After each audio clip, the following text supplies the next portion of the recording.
देर रात अचानक ही पिताजी की तबीयत बिगड़ गई। आहट पाते ही उनका नालायक बेटा उनके सामने था। माँ ड्राइवर बुलाने की बात कर रही थी, पर उसने सोचा अब इतनी रात को इतने जल्दी ड्राइवर कहाँ आ पाएगा। यह कहते हुए उसने सहज जिद और अपने मजबूत कंधों के सहारे से बाऊजी को कार में बिठाया और तेजी से हॉस्पिटल की ओर भागा।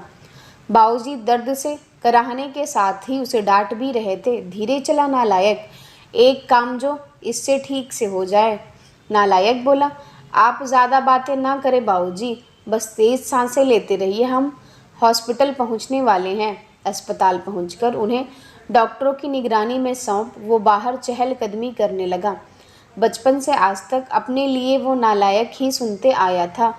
उसने भी कहीं न कहीं अपने मन में ये स्वीकार कर लिया था कि उसका नाम ही शायद नालायक ही है। तभी तो स्कूल के समय से ही घर के सब लोग कहते थे कि नालायक फिर से फेल हो गया। नालायक को अपने यहाँ कोई चपरासी भी ना रखे, कोई बेवकूफ़ी इस नालायक को अपनी बेटी देगा। शादी होने के बाद भी वक्त बेवक्त सब कहते रहते हैं कि इस बेचारी के तो भाग्य फूटे थे जो इस नालायक के पल्ले पड़ गई। हाँ, बस एक माँ ही है जिसने उसके असल नाम को अब तक जीवित रखा है, पर आज अगर उसके बाऊजी को कुछ हो गया होता तो शायद वो भी। इस ख्याल के आते ही उसकी आंखें छलक गईं और वो उनके लिए हॉस्पिटल में बने एक मंदिर में प्रार्थना में डूब गया। प्रार्थना में शक्ति थी या समस्या मामूली। डॉक्टरों ने सुबह सुबह ही बाऊजी को घर जाने की अनुमति दे दी। घर लौटकर उनके कमरे में छोड़ते हुए बाऊजी एक बार फिर चीखे, छोड़ नालायक, तुझे तो लगा होगा कि बूढ़ा अब लौटेगा ही नहीं। उदास वो कमरे से निकला तो माँ से अब रहा नहीं गया। इतना सब तो करता है, बावजूद इसके आपके लिए वो नालायक ही है। विवेक और विशाल दोनों अभी तक सोए हुए हैं। उन्हें तो अंदाज़ा तक नहीं है कि रात को क्या हुआ होगा।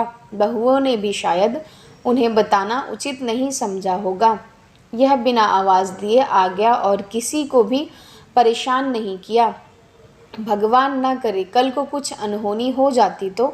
और आप हैं कि उसे शर्मिंदा करने और डांटने का एक भी मौका नहीं छोड़ते। कहते कहते माँ रोने लगी थी। इस बार बाऊजी ने आश्चर्य भरी नज़रों से उनकी ओर देखा और फिर नज़रें नीची कर ली। माँ रोते रोते बोल रही थी, अरे क्या कमी है हमारे बेटे में। हाँ मानती हूँ पढ़ाई में थोड़ा कमज़ोर था, तो क्या सभी होशियार ही होते हैं। वो अपना परिवार, हम दोनों को, घर मकान पुश्तैनी कारोबार, रिश्तेदार और रिश्तेदारी सब कुछ तो बखूबी संभाल रहा है, जबकि बाकी दोनों जिन्हें आप लायक समझते हैं वो बेटे सिर्फ अपने बीवी और बच्चों के अलावा ज़्यादा से ज़्यादा अपने ससुराल का ध्यान रखते हैं।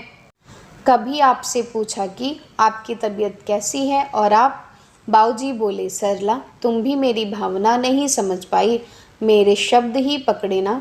क्या तुझे भी यही लगता है कि इतना सब होने के बाद भी इसे बेटा कह के नहीं बुला पाने का, गले से नहीं लगा पाने का दुख तो मुझे नहीं है? क्या मेरा दिल पत्थर का है? हाँ सरला, सच कहूँ दुख तो मुझे भी होता है, पर उससे भी अधिक डर लगता है कि कहीं ये भी उनकी ही तरह लायक ना बन जाए। इसलिए मैं इसे इसकी पूर्णता का एहसास इसे अपने जीते जी तो कभी नहीं होने दूंगा। माँ चौंक गई। ये क्या कह रहे हैं आप? हाँ सरला, यही सच है। अब तुम चाहो तो इसे मेरा स्वार्थ ही कह लो।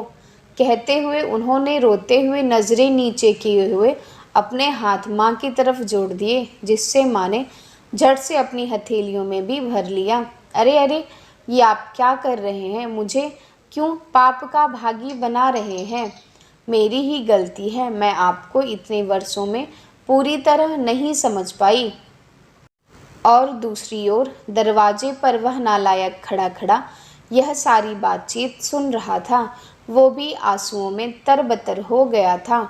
उसके मन में आया कि दौड़कर अपने बाऊजी के गले से लग जाए, पर ऐसा करते ही उसके बाऊजी झेंप जाते। यह सोचकर वह अपने कमरे की ओर दौड़ गया। कमरे तक पहुंचा भी नहीं था कि बाऊजी की आवाज़ कानों में पड़ी, अरे नालायक, वो दवाइयाँ कहाँ रख दी?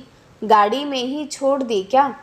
कितना भी समझा दो, इससे एक काम भी ठीक से नहीं होता। नालायक झटपट आंसू पोंछते हुए गाड़ी से दवाइयाँ निकालकर बाबूजी के कमरे की तरफ दौड़ गया।